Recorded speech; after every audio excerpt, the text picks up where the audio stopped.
Sunday, February 4th is going to be Chansey Comm Day, so we are going to have a lot of shiny Chanseys populated in the wild. But today, we're going to help you go over the top tips, tricks, and strategies to maximize this day in Pokemon Go, because we have bonuses and more so. Welcome to the Trainer Club. Here we go!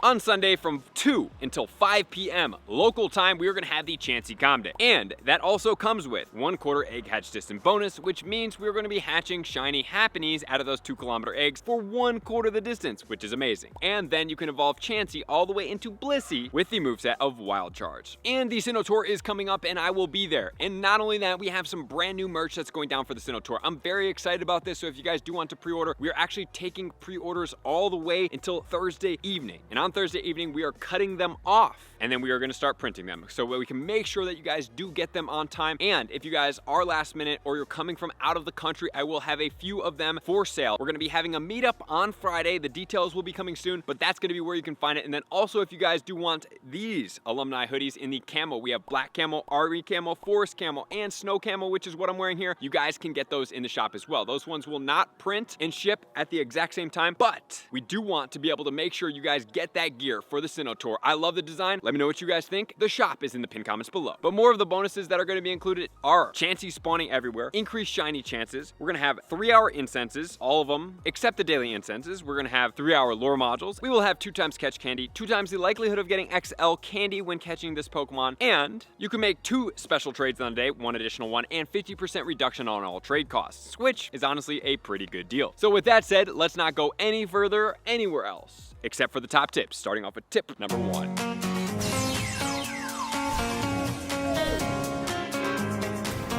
Tip 1, as always, is preparation for this day. So Chansey is an extremely strong gym defender, and Blissey is an even stronger gym defender, meaning gyms are going to suck to take down from now on. But seriously though, they are not the most fun Pokemon to take down. They are extremely tanky, and they will be populating gyms quite frequently. As far as the shinies go for these, the best shiny, in my opinion, is the Chansey. Happiny and Blissey are kind of just off shades of pink, as opposed to Chansey, where it turns into kind of like a tan and a green, which is a very cool looking shiny. So we need to know about our items. So we are going to recommend at least 500 Great and Ultra Ball combination. If you can go even further than that, that would be amazing. Reason being is we want to catch as many of these Pokemon as fast as possible, and by having these Great and Ultra Balls, you're going to be able to do that faster. Not only that, if you guys want Pineapple Berries, you can, but for me personally, I'm more concerned about the Mega Level 3 and catching these Pokemon so much faster because it yields more shinies, more Stardust, and more XP.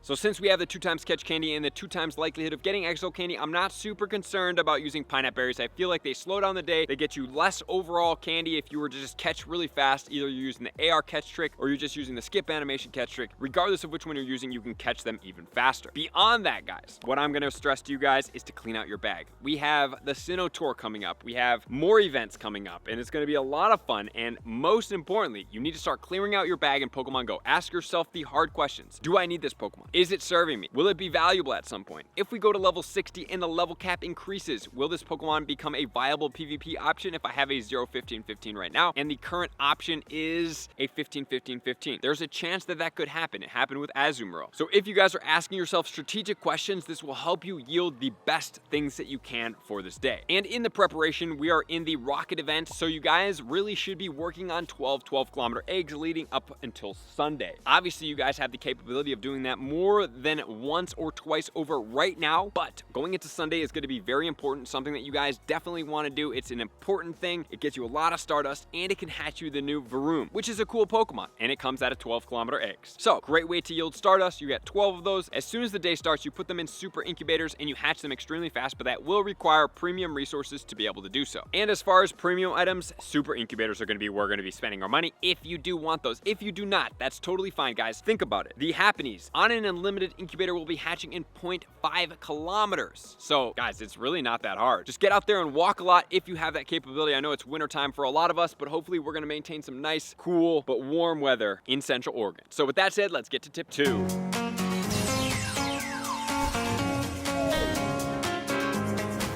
Tip 2 is all about where do we play this event. Playing this event is going to be important in a downtown area, in a populated area with a lot of Pokestops, because you want to be able to get Pokestops spun and tasks completed if you have that capability. Reason being is you're going to get premium items in all of those, which we will go over here in a second. Those premium items can be Ultra Balls, Great Balls, and we can also get Chansey encounters, which is very exciting. Not only that, you have to decide where you're playing at. Is it going to be a spot that you're only going to play in one circle? You don't have the capability to go beyond. That will mean and warrant to you. I would then suggest that you guys use premium lore modules. However, if you can play in a place that is a bigger circle, I would suggest using regular lore modules to save your resources, and to go around a big loop is not going to be best served with premium lore modules because those spawns will be disappearing and you will not be able to realize them. Which then leads to tip 3.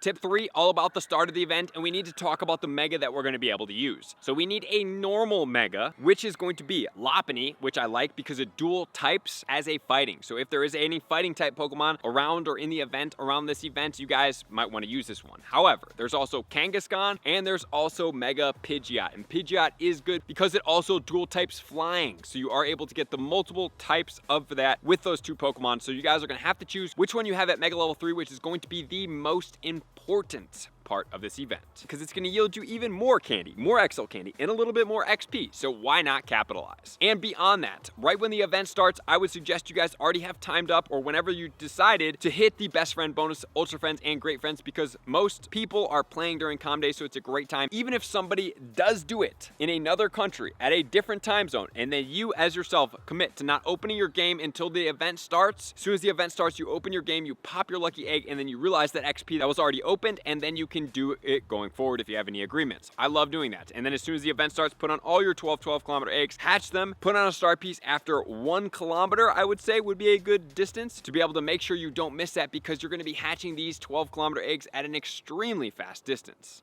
And also, do not complete any field research from 12:01 a.m. or 001, depending on where you're at in the world, all the way until the event starts in the place that you're going to be playing, because if you complete those field research, they will not repopulate when Comm Day comes out. They do not recycle. If they're complete for the day, they are just done. You will not have any more. And then also 30 minutes beforehand, do not catch any Pokemon in the area that you're going to be playing, because if you do, those Pokemon could have been shiny Chanseys, so they're not going to change over. They're obviously just already in your bag. They will not change over. So if you have been playing in the area that you're going to be playing, yes, some Chanseys will populate because spawns get boosted, but at the same time, you're missing out on all those other ones, so it's not super wise to do so, which then leads to tip 4.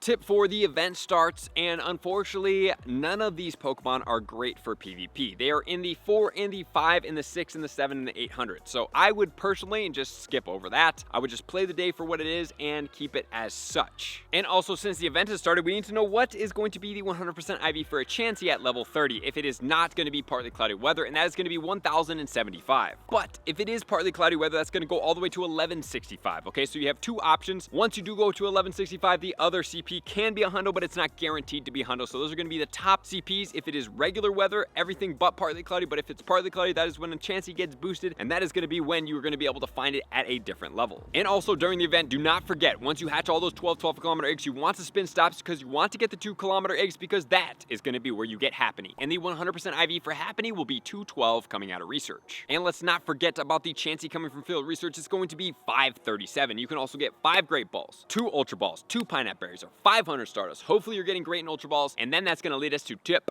number 5.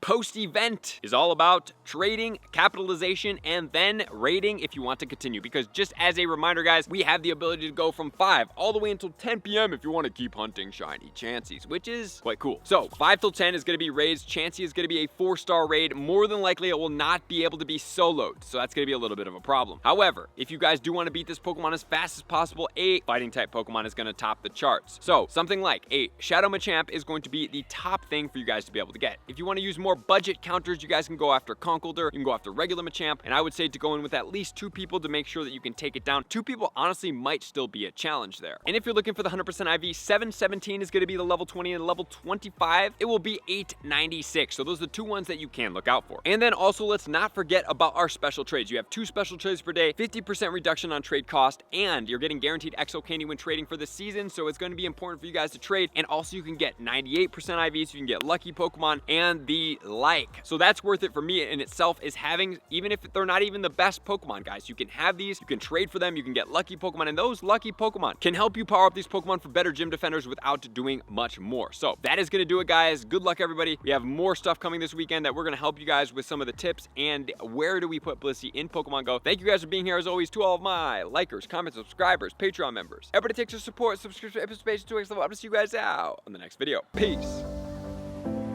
I want to take this time to thank everybody who supports me in every facet. It means the world to me, and an extra special thank you to all my Patreons. I greatly appreciate the extra support to continue to allow me to pursue Pokemon Go full time, allowing me to create my daily video uploads in the most timely fashion for everyone's benefit.